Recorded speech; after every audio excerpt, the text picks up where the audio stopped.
দিল্লিকে বলছি, বাংলাদেশের ২০ কোটি মানুষের সাথে বেইমানি করে শুধুমাত্র একটা করদ রাজ্যের মুখ্যমন্ত্রীর উপর ভরসা করে যদি আপনারা মনে করেন যে আপনারা ৮০০ কিলোমিটার রাস্তা ১০০০ কিলোমিটার রাস্তা বাংলাদেশের বুকের উপর দিয়ে চলে যাবেন, বোকার স্বর্গে বাস করছেন।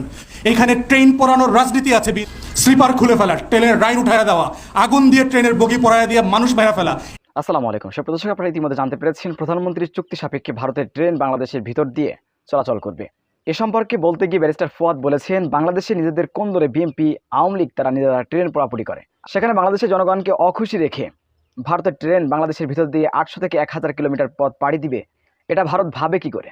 সুপ্রিয় দর্শক, এ সম্পর্কে ভারতকে হুঁশিয়ার করে নানা বক্তব্য দিয়েছেন ব্যারিস্টার ফুয়াদ। আমরা তার মুখ থেকে জেনে আসবো। ৪৭ সালে এবং ৭১ সালের দুইটা লড়াইয়ের মধ্য দিয়ে তারা যে রাষ্ট্র করেছে সেটার মধ্য দিয়ে এই প্রশ্নের উত্তর দিয়েছে যে আমরা একটা স্বাধীন রাষ্ট্র সার্বভৌমভাবে বাঁচিয়ে রাখার জন্য করেছি এবং এটা থাকবে, এবং এটা কারো দান সৎগার মাল হিসাবে আসে নাই, এটা রক্ত দিয়ে কিনতে হয়েছে এই দেশটাকে। এবং বাংলাদেশের মানুষ, বাঙালিরা ভুলে যায় নাই ১৭৫৭ সালের সেই মীর জাফরের ইতিহাস, ঘসিটে বেগমদের ইতিহাস। অতএব যেই রক্ত দিয়ে বেইমানি করে দেশ হারানো হয়েছিল, সেটা লড়াই করে রক্ত দিয়ে আবার দেশটাকে উদ্ধার করতে হয়েছে। অতএব উত্তর খুব পরিষ্কার, বাংলাদেশ রাষ্ট্রের স্বাধীনতার সার্বভৌমত্ব বিক্রি করা হয় নাই এবং করা হবে না। তাই দিল্লিকে আমরা বলছি, আপনি হাসিনার উপরে ভোট দিয়ে যা কিছু চান নিতে পারবেন, কিন্তু দীর্ঘমেয়াদে জনগণকে খেপিয়ে সেটা আপনি রাখতে পারবেন না। আপনার নিজের ইতিহাস থেকে আপনি শেখেন, শ্রীলঙ্কার দিকে তাকান, যাচ্ছে তাই করেছেন শ্রীলঙ্কাতে, তামিলদেরকে ফান্ডিং করে অস্ত্র দিয়ে দেশকে অরাজক করে ফেলছিলেন। সেই শ্রীলঙ্কাতে আপনাদের অবস্থা কি আজকে? নেপালের দিকে তাকান, যেই নেপালের শতভাগ ব্যবসা বাণিজ্য সব কিছু আপনারা নিয়ন্ত্রণ করেছেন, সে নেপাল আজকে আপনাদেরকে ২ পয়সার দাম দেয় না। মালদ্বীপের দিকে তাকান, আপনার সেনাবাহিনীকে সেখান থেকে বের করে দেওয়া হয়েছে, মিলিটারি বেস। তাহলে আপনার প্রতিবেশীর দিকে আপনি তাকান যে আপনার এই ফরেন পলিসিগুলো ওয়ার্ক করছে না। So for God's sake, come back to your common sense.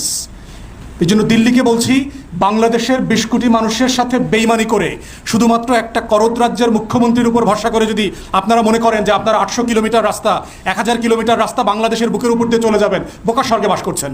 শুধু বাংলাদেশের আভ্যন্তরীণ রাজনীতি দেখেন, এইখানে ট্রেন পরানোর রাজনীতি আছে বিএনপি আওয়ামী লীগের মধ্যে, স্লিপার খুলে ফেলা, ট্রেনের রাইন উঠায় দেওয়া, আগুন দিয়ে ট্রেনের বগি পরায় দিয়ে মানুষ মেরে ফেলা, এই রাজনীতি বাংলাদেশে আছে।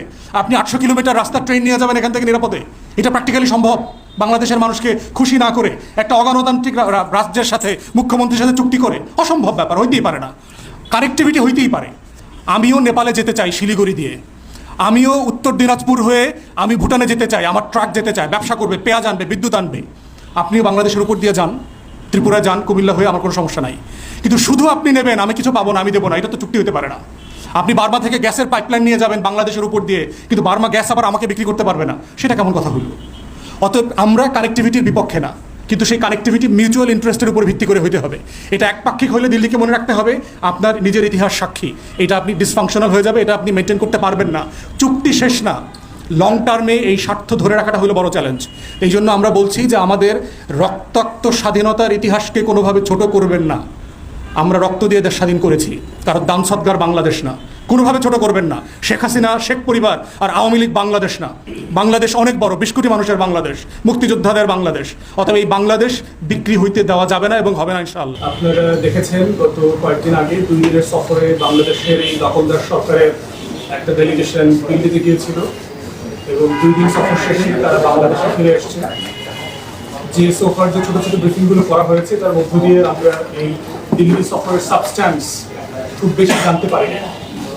আমরা বোঝার চেষ্টা করছি যে আসলে এই সফরে যে 10টা স্মারক স্বাক্ষরিত হয়েছে, মেমোরেন্ডাম অফ আন্ডারস্ট্যান্ডিং, সেগুলোর কন্টেন্টস কী এবং কী কী বিষয় সেখানে আছে, বাংলাদেশের স্বার্থ কীভাবে সেখানে রক্ষা করা হয়েছে অথবা ভুলঞ্চিত করা হয়েছে, সেই বিষয়গুলো আমরা আসলে জানবার চেষ্টা করেছি। দুঃখজনকভাবে হলো সত্য যে আমরা সাবস্ট্যান্টিভ কোনো কিছু জানবার সুযোগ এখনো পাইনি, কিন্তু সোফার যেগুলো আমরা গণমাধ্যমের মারফতে জানতে পেরেছি সেটা খুবই ভয়ঙ্কর, এবং বাংলাদেশের রাষ্ট্র হিসাবে স্বাধীনভাবে সার্বভৌমত্বের সাথে সাথে নিয়ে টিকে থাকবার যে লড়াই, সেই লড়াইয়ে এটা কোনোভাবেই সহায়ক বলে আমরা মনে করছি না। তাই এবি পার্টির পক্ষ থেকে আজকে আমরা বোধ করছি যে 10টা স্মারক স্বাক্ষরিত হয়েছে, তার ভিতরে অনেকগুলো নবায়িত হয়েছে, আগেই স্বাক্ষর করা ছিল, অনেকগুলো নতুন, কোনোটার ব্যাপারে 3টা ব্যাপারে আমরা শুনেছি যেটা মানে এটা স্মারক না, সেটা হচ্ছে যে চুক্তি। আবার কোথাও কোথাও দেখলাম যে 10টাই স্মারক, আসলে কি সে ব্যাপারে আমরা এখনো পুরোপুরি জানি না। 2-3টা স্মারকের ব্যাপারে আমাদের বেশি কনসার্নিং মনে হয়েছে। তার ভিতরে একটা হচ্ছে আমাদের সমুদ্র সীমার ব্যাপারে, যে সো কল্ড ব্লু ইকোনমির সাথে পার্টনারশিপ করার ব্যাপারে যে স্মারকটা স্বাক্ষরিত হয়েছে। দ্বিতীয় যে ব্যাপারে আমরা কনসার্ন সে বিষয়টা হচ্ছে ডিজিটাল সিকিউরিটির ব্যাপারে। আমাদের টোটাল যে সাইবার স্পেস আছে, আমাদের ইন্টারনেট, মোবাইল, এই নেটওয়ার্কিং সিস্টেম, এটার কোঅপারেশনের ব্যাপারে এখানে আলাপ করা হয়েছে। আমাদের স্পেস নিয়ে এখানে একটা স্মারক স্বাক্ষরিত হয়েছে। এবং আরেকটা বিষয় যেটা আমাদের আলোচনাতে সবচেয়ে বেশি এসছে সেটা হচ্ছে ট্রেন লাইন।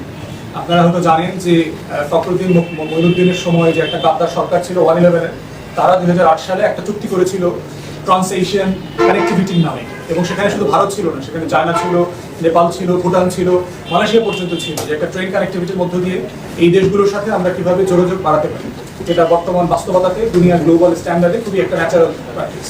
কিন্তু পরবর্তীতে আমরা দেখলাম যে এই রেজিম হঠাৎ করে 2008-এর ডিসেম্বরে ক্ষমতা আসার পর থেকে এই কানেক্টিভিটি ট্রিটিটা অন্য সকল দেশ ছাপিয়ে এসে শুধুমাত্র বাংলাদেশ ভারতের মধ্যে এসেছে। এবং গত কয়েক মাসের আলোচনাতে আমরা দেখলাম যে ভারত সরকার ইতিমধ্যেই 850 থেকে 1150 কিলোমিটার লম্বা ট্রেন নেটওয়ার্কের প্রস্তাব করেছে, যেটার যদি পুরো নেটওয়ার্কের ম্যাপটা কেউ দেখে আপনি বুঝবেন না যে বাংলাদেশ নামে কোনো রাষ্ট্র আছে। আপনারা বুঝবেন যে একটা ভারত রাষ্ট্রের এক প্রান্ত থেকে ট্রেনে আপনি আরেক প্রান্তে চলে যাচ্ছেন। এই যে সাবসার্ভিয়েন্ট ফরেন পলিসির মধ্য দিয়ে বাংলাদেশের ভূখণ্ডকে করিডোর বানিয়ে একটা স্বাধীন সার্বভৌম রাষ্ট্রের স্বার্থ কিভাবে নষ্ট করছে, ভুলুণ্ঠিত করছে, সেটার প্রতিবাদ জানানো আমরা মনে করেছি যে আমাদের নাগরিক দায় এবং দায়িত্ব। বাংলাদেশের এই কোটি কোটি ঘুমিয়ে থাকা প্রজাদেরকে স্মরণ করিয়ে দিচ্ছি, পৃথিবীর কোনো আইনে স্বাধীনতার অধিকার স্বীকার করা হয় না, এটা লড়াই করে আদায় করতে হয় এবং স্বাধীন থাকতে হয়। সার্বভৌমত্বের কোনো ইউনিভার্সাল রাইট নাই। মানুষকে লড়াই করে, সংগ্রাম করে, আন্দোলন করে, রক্ত দিয়ে, জীবন দিয়ে সার্বভৌম রাষ্ট্র তৈরি করতে হয় এবং সেখানে বেঁচে থাকতে হয়। তাই যারা যদি কেউ মনে করে থাকে যে 71 সালে আমাদের পূর্বপুরুষরা রক্ত দিয়েছে বলে এই দেশ কালের পর কাল, অনন্ত কাল ধরে স্বাধীন থাকবে, সার্বভৌম থাকবে, তারা বোকা স্বর্গে বাস করছেন। তাই আমরা বলছি যে বাংলাদেশ রাষ্ট্রকে স্বাধীন এবং সার্বভৌম রাখবার লড়াইটা প্রতি প্রজন্মের লড়াই। এটা প্রতি প্রজন্মকে তার মতো করে এই লড়াইটা করতে হবে। আমরা মনে করছি যে এই দখলদার সরকার, Awami East India company, Lord Clive, জগন শের আর মীর জাফরদের মতো যেভাবে দেশটাকে লুটে পুটে খাচ্ছে, এর প্রতিবাদ করা এবং আমাদের পূর্বপুরুষদের মতো করে লড়াই করে যাওয়াটা আমাদের নাগরিক দায়িত্ব। এই লড়াইয়ের অংশ হিসেবে আজকে আমাদের এই ব্রিফিং। আমরা মনে করছি যে বাংলাদেশ রাষ্ট্রকে এবং তার জনগণকে নতুন করে ভাবতে হবে যে সে কি ধরনের রাষ্ট্রে বসবাস করতে চায়। আপনারা যদি করদ রাজ্যে বসবাস করতে চান, অনির্বাচিত মুখ্যমন্ত্রীর অধীনে জীবনযাপন করতে চান, চয়েস, কোনো সমস্যা নাই। কিন্তু আপনারা যদি স্বাধীন সার্বভৌম রাষ্ট্রে মর্যাদা এনে বেঁচে থাকতে চান, আপনাদের লড়াই করে বাঁচতে হবে। আপনারা জানেন আগামী মাসের দ্বিতীয় সপ্তাহে বাংলাদেশের এই দখলদার সরকারের ডেলিগেশন চায়না যাবে, বেইজিং যাবে। এবং সেখানে ইতিমধ্যে চায়নার কাছে তারা $7 বিলিয়ন সাহায্য চেয়েছে, একটা বড় আকারের বাজেট, যেটা কর দিয়ে পোষানো যাবে না এমন একটা বাজেট বাস্তবায়নের জন্য। এবং আমরা ধারণা করছি বেইজিং সফরকে সামনে রেখে বাংলাদেশের এই অনির্বাচিত দখলদার সরকারকে দিল্লিতে সামন করা হয়েছে। এই মীর জাফররা গিয়ে দিল্লিতে কি দিয়ে আসছে পলাশী দিবসে? পলাশী দিবস ছিল গতকালকে, যেখানে বাংলার স্বাধীনতা সূর্য অস্তমিত হয়েছিল 1757 সালে। তাই বাংলার ভাগ বাতাসে 2024 সালে কি বাস্তবতা বিরাজ করছে সেটা বোঝা এবং বোঝানোর দায়িত্ব থেকে আজকের এই ব্রিফিং। এফডি একটা ডিপার্টমেন্ট আছে, সচিবালয়ের একটা ডিপার্টমেন্ট, যেটা হচ্ছে প্রতিরক্ষা মন্ত্রণালয়কে ভেঙে করা হয়েছে। পৃথিবীর কোনো দেশে প্রতিরক্ষা মন্ত্রণালয় ভেঙে সশস্ত্র বিভাগ নামে আলাদা কোনো ডিপার্টমেন্ট করা হয় না, এটা সামরিক সরকাররা করেছে। তো এখানকার একজন প্রিন্সিপাল স্টাফ অফিসার, একজন লেফটেন্যান্ট জেনারেল, উনি সফরে ছিলেন এবং একজন কর্নেল গেছেন। এই ভদ্রলোক হচ্ছে মিলিটারি প্ল্যানিং, অপারেশন, এগুলোর দায়িত্বে। এই দুই ভদ্রলোক এই ডেলিগেশনের অংশ ছিলেন। এবং 10টা যে এমওইউ স্বাক্ষর হয়েছে তার ভিতরে একটা এমওইউ হচ্ছে সামরিক সহযোগিতা বিষয়ক। মানে বাংলাদেশের যে ডিফেন্স কলেজ আছে, স্টাফ কলেজ আছে, এখানে আমাদের অবসরপ্রাপ্ত সেনা কর্মকর্তা আছেন, উনি কিছুক্ষণ পরে কথা বলবেন এটা নিয়ে, যে বাংলাদেশের স্টাফ কলেজের সাথে ইন্ডিয়ান স্টাফ কলেজের কোঅপারেশন এগ্রিমেন্ট হয়েছে। ওয়েল, আমাদের তো সকল দেশের স্টাফ কলেজের সাথে একাডেমিক এক্সচেঞ্জ প্রোগ্রাম অলরেডি আছে। ভারত, পাকিস্তান, নেপাল, ভুটান থেকে যেভাবে মিলিটারি অফিসাররা আমাদের স্টাফ কলেজে, ডিফেন্স কলেজে আসে ট্রেনিং নেওয়ার জন্য, আমাদের অফিসাররা ওখানে যায়, অলরেডি তো কোঅপারেশন আছে। আবার নতুন করে এমওইউ করতে হচ্ছে কেন? সেনাবাহিনীর কাছ থেকে আপনারা কি চাচ্ছেন, কি কোঅপারেশন করবে? আমাদের আমলারা, জাজরা ইতিমধ্যে ভারতে যাচ্ছে ট্রেনিং এর জন্য।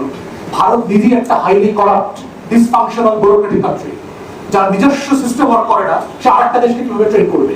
যে নিজে একটা থার্ড ওয়ার্ল্ড কান্ট্রি, সে আরেকটা দেশকে কিভাবে টাকা দেবে? যার নিজের দেশে 80% মানুষ 2 বেলা খেতে পারে না, সে আরেকটা দেশকে কিভাবে তিস্তা প্রকল্পে $1 বিলিয়ন ভিক্ষা দেওয়ার চিন্তা করবে? অতএব এই বাস্তবতাগুলো মাথায় রেখে আমাদের প্রত্যেকটা এমওইউকে যাচাই সুপ্রদর্শক ব্যারিস্টার ফুয়াদের এই বক্তব্যটি আপনারা কিভাবে দেখছেন অবশ্যই আপনাদের মূল্যবান মন্তব্য কমেন্ট বক্সে জানাবেন। সবসময় সত্য নির্ভর তথ্য পেতে স্বাধীন বাংলা ইউটিউব চ্যানেল সাবস্ক্রাইব করে আমাদের সাথে থাকুন। আসসালামু আলাইকুম রহমতুল্লাহি ওয়া বারাকাতুহু।